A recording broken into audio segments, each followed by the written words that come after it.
ہے اس کے ایشوز ہیں.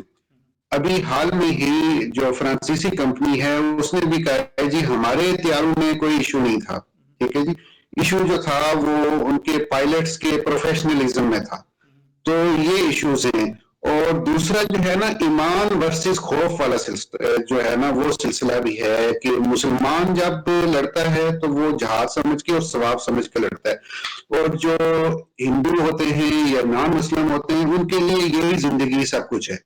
اس لیے جو پرفیکشن والے معاملات ہیں نا وہ ہیں, اور ٹیکنالوجی میں شاید اتنا زیادہ فرق نہ ہو یا ہو سکتا ہے وہ بہتر بھی ہو, لیکن اس کو چلانے والی چیز جو ہے نا وہ اس کو چلانے والی صلاحیت اس کا بھی پرفیکٹ ہونا بہت ضروری ہے. اور جہاں تک آپ نے بات کی جی کہ ہمیشہ الزام جو ہے وہ پاکستان پہ لگایا جاتا ہے, تو یہ ان کی سیاست کا حصہ ہے.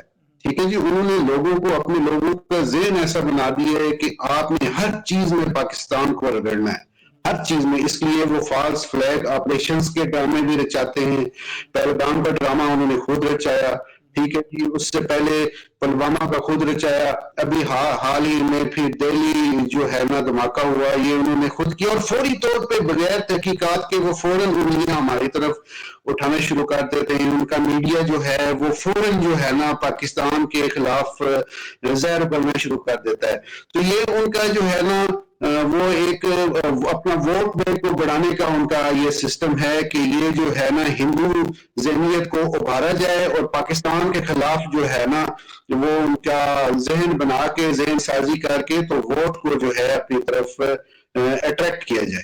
یہ ہے, اور باقی اس کا حقیقت سے ایسا کوئی تعلق نہیں ہے. دنیا پوری کو پتہ ہے کہ کون سی قوم میچورٹی کا مظاہرہ کر رہی ہے اور کون سا ملک ہے جو اس طرح کی جو ہے نا حرکتیں کر رہا ہے کہ جو جس کی دنیا